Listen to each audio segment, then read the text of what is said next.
Hey guys, welcome to a brand new episode of Mario Kart Tour. Today we're taking a look at Yoshi Circuit in the Yoshi Cup and how to get in excess of 10,000 points to put you in pole position for getting those 25 gems.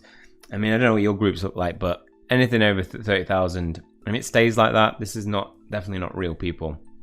This is just, they should just decided, yeah, this person's going to get 28 and it's going to make it look like it's real, but Michael B, but you're not even on 28,000. So you just need that score. So this will hopefully help you to get those 25 gems. Yoshi Circuit. So obviously Yoshi is key for this one in that you will get the frenzy only with him. There are no other characters for Yoshi Circuit. So if you haven't got him, that sucks for you, but hopefully most of you will by now, because I'm sure it'll come out in the shop at some point. I think I purchased one of mine in the shop as well to get him to level 2.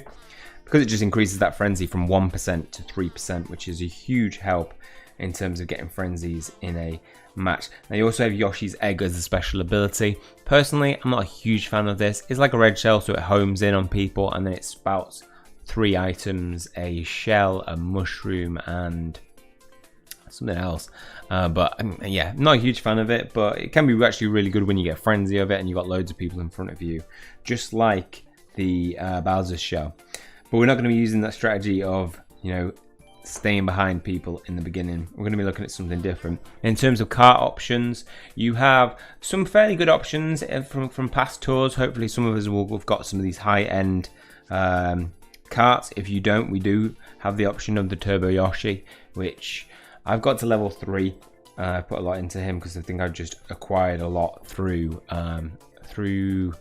I think I bought one in the shop, and also there was one in that I just got from a pull. If you don't have them, there's plenty of options for bonus 1x5, so not too bad in you. Even if you got them at level 3, at least you've still got that 2x points bonus.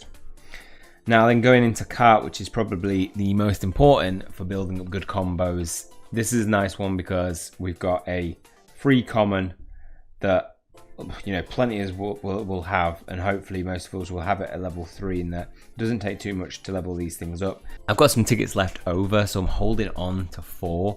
I'm waiting for a time where I'm really like, well, I really need to get this to level 4 to get a good score.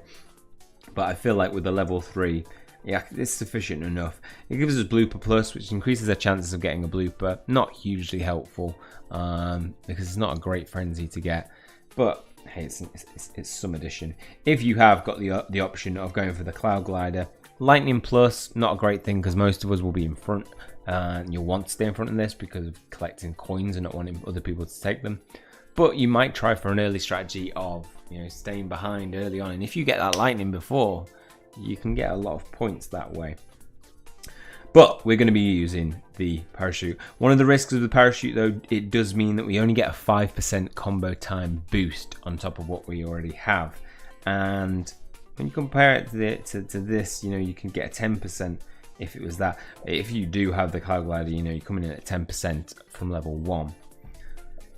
Maybe a small difference, but can be huge, especially on a map like Yoshi Circuit. So we're going to be looking at my run. It's the run that I feel like best represents what to do in terms of maintaining combos through certain sections. It's not perfect by any means, but I feel like it's close enough. So we're going in at 150cc. This is definitely one which is more suited to 150cc. Some maps do actually are better on 200cc, ones with long weights. So obviously we're going for a go at the start, turning right, getting a drift on, because this section, you want to come out of it, turn left straight away. We're going to be using the mushroom to boost to get these coins, but we miss them because the boost causes us to overshoot. Now we drop the banana. This section you got to rely on items really to drift and maintain your combo. We lose it, but then we pick it up through this section. At this point, I'm serious. So we go for the drift, use an item to help us, go back into the drift, drift left, then we pull the coin frenzy. So luckily pulling a nice item, but that section through there, it takes some pretty careful maneuvering to be able to maintain it. That's if we kind of go talk through gently. We're looking at, getting all those 4 coins, then releasing the boost after a while, releasing that item that you've got, then quickly turning into a left boost, giving us the option. We can hold on after that item is hit, and then we drift through here, release just after this, and even if we didn't have the frenzy, we'd be drifting around this corner, ready for a left drift, right drift.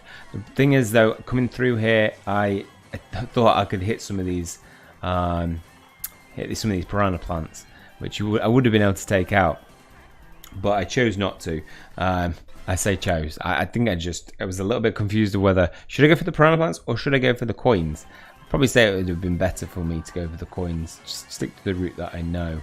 But you do get a few points from hitting them, but missed that coin. Then came through here and I was like, okay, I'm going to pick it back up, do what I usually do, drift to the left.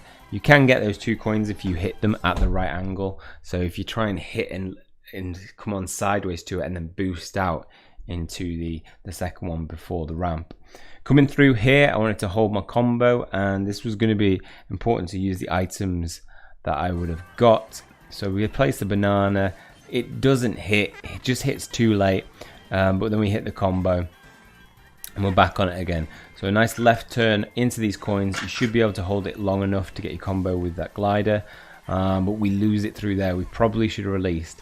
So first lap, a lot of areas for improvement. You can see how there's points where my combo could have been held. Coming into the second part of the race, and I feel like after this point, lose a combo there, just fall short of the combo.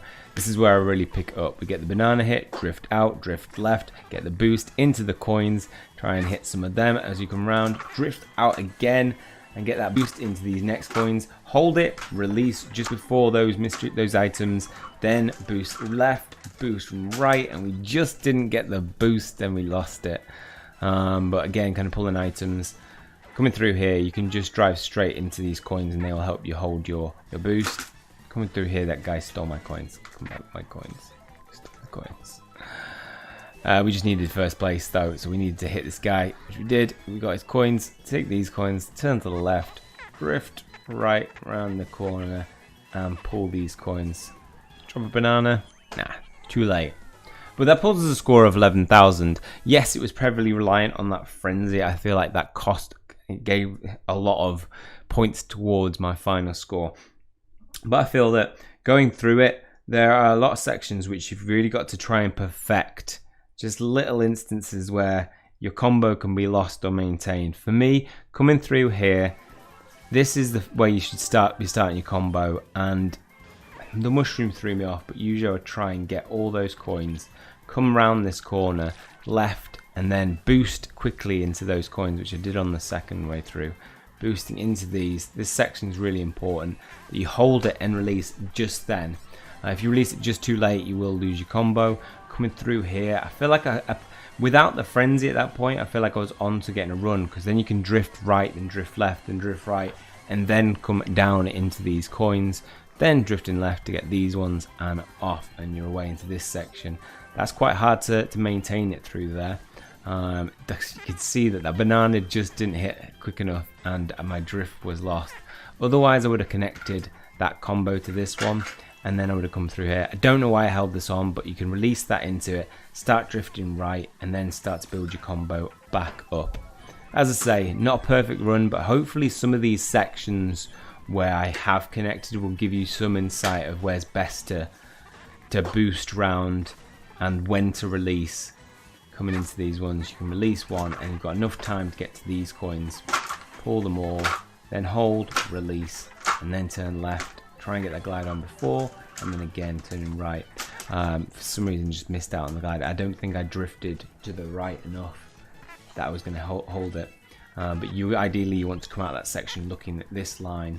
I think I'd have been alright for getting some of those coins, but this annoying little baby Mario stole my coins, so you're going to get hit.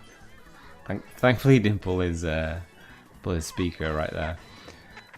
Coming around, obviously you want to finish off on a high with these coins. So a lot of complex drifting involved in this one. If you are not a skilled drifter, then just practice on this one. Use it as a really good one to practice on, because if you can do it on this one, I think you can do it on any one. As I say, not perfect, but hopefully that'll help you. Helpful for you to know what you got to do to get an over 10,000 score and 11,000 plus. relies on a coin frenzy, and maybe you'll need one frenzy throughout that, and it'll just help. If you practice enough getting those combos in certain sections, even if you lose it midway and then get another good combo there, all it takes is for you to get a frenzy and you'll be able to connect those two up, and that's where you'll be scoring big points. Apart from that, that's all for this one. Hope you guys found it helpful. If you have, please hit the like button and hit subscribe if you want to keep up to date with future content. We'll be looking to do Mario Circuit 3, which is definitely one of the most difficult I've found to get an over 10,000, especially based on, yes, I have Musician Mario, but like, if people don't, it's going to be even harder.